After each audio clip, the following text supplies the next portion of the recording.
C'est bon, j'ai fini ma page de la semaine dans mon bullet journal. Et t'as mis combien de temps pour faire ça? Je sais pas, 3 ou 4 heures. Bah quoi?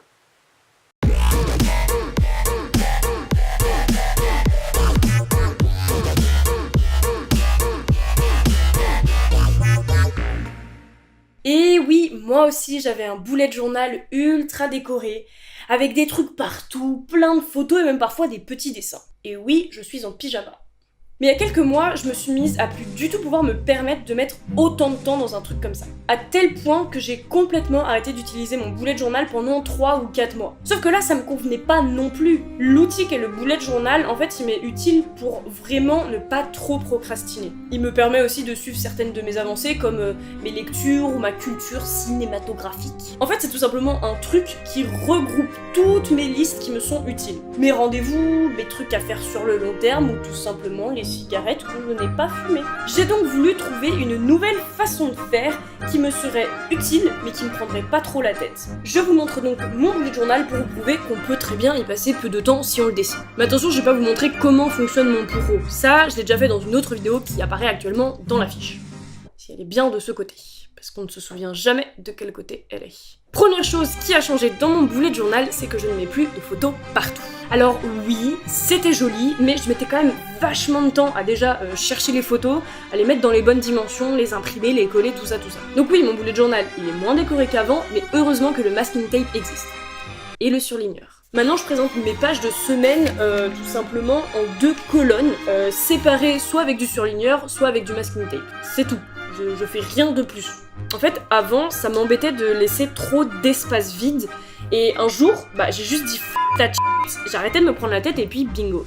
Sur mes pages de semaine, il y a encore mon tracker qui met un petit peu de temps à faire parce qu'il faut le faire à la règle, il faut le faire sur toutes les pages et tout. Mais déjà, à force de le faire, je vais de plus en plus vite et puis je voulais pas non plus tout abandonner de mon bullet journal. Sur la page de début de mois, j'ai gardé mes objectifs de lecture et de film. Ça va, c'est juste des carrés donc ça prend pas trop de temps à faire. Par contre, j'ai gardé un design de calendrier qui est un peu long à faire, mais franchement, ça va quand même. En fait, on pourrait le faire vachement plus vite si on enlevait les espaces qu'il y a entre chaque jour. Et ma page de fin de mois, changement drastique.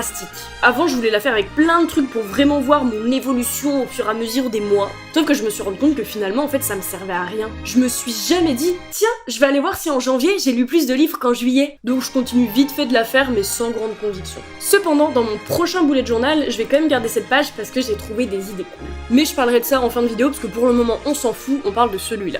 À un moment, je me suis rendu compte que j'avais besoin de mettre au clair tous mes projets qui allaient venir, que j'allais avoir, que j'avais déjà commencé, vraiment mettre au clair ce que j'avais à faire cet été. J'ai failli me prendre la tête pour essayer de trouver une idée super stylée pour regrouper tout ça, et puis finalement j'ai préféré faire ça. Alors oui, c'est pas spécialement une belle page, mais franchement c'est clair pour moi. Et vraiment c'est ça le but du bullet journal, la clarté. La clarté. La clarté. La clarté. La clarté. La clarté. Ensuite, les pages un petit peu plus singulières.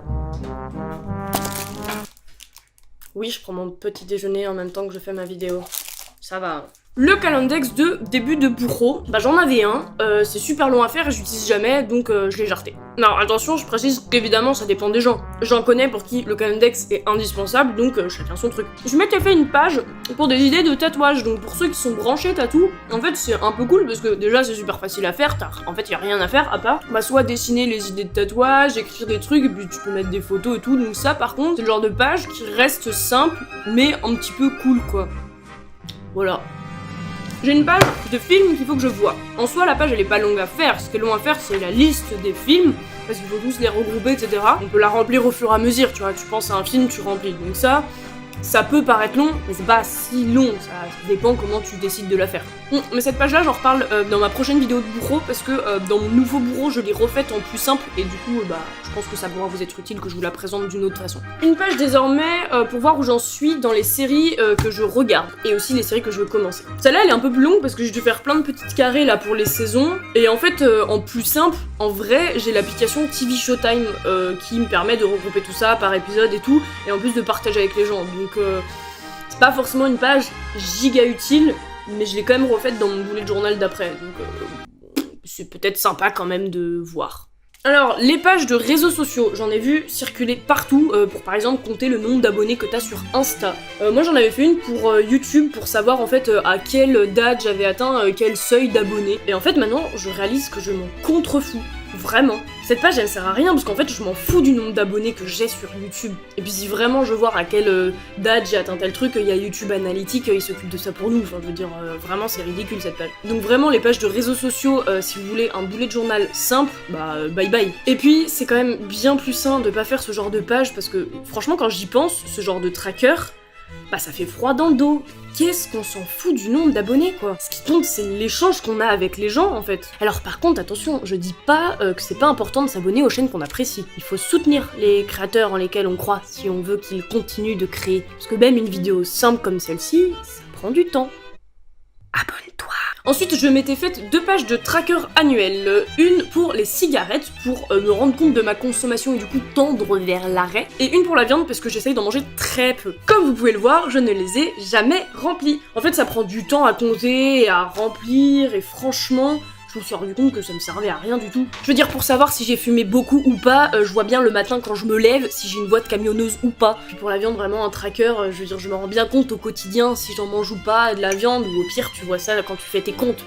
Bon, je fais pas mes comptes. Faudrait que je le fasse. Mais enfin, tu vois ce que je veux dire, un tracker, vraiment, non. Et puis, voilà, c'est tout. Bon, je sais que je suis allée un peu vite, je me suis pas attardée, mais voilà, je voulais juste vous montrer que vraiment, le bullet journal, t'en fais ce que tu veux. Il est pas obligé d'être comme tout le monde, il est pas obligé d'être super décoré, il peut être très simple, parce que l'idée, vraiment, du bullet, bah, c'est d'être productif. Et notamment sur Booktube, les gens qui nous ont un peu montré ça, par exemple, je pense à Margot Liseuse. Je crois qu'elle a un pro super simple, elle se prend pas la tête, et elle est ultra efficace. Je veux dire, tu regardes ses stories Instagram, elle a une vie, efficace quoi. Franchement, je suis assez contente d'avoir trouvé une méthode qui me convient. Par contre, le mois prochain, je commence donc un nouveau bullet journal, et celui-ci, il est avec des points, et en fait, plus précisément, des croix. Voilà. Vous voyez rien, donc gros plan. J'avais jamais essayé en fait avec les points et donc là je l'ai un petit peu commencé pour le mois prochain et franchement j'aime beaucoup, c'est très pratique les points. Attention, teaser, hop c'est tout, je vous montre pas plus, et vous avez rien vu. Du coup d'ici quelques mois je vous ferai une vidéo en fait dans ce bullet journal parce que j'ai trouvé plein d'idées super cool et le fait que ça soit des points ça m'a vachement inspiré. Donc je vous refais une vidéo qui sera un peu plus détaillée, il y aura un peu plus de choses vraiment, venez on fait notre bullet journal ensemble avec des nouvelles idées, des trucs pratiques. En attendant, vous pouvez inonder l'espace commentaire de vos idées, vos façons de faire, etc. sur le bullet journal. Et sur ce, je vous laisse là-dessus et je vous retrouve bientôt dans une prochaine vidéo. Bye!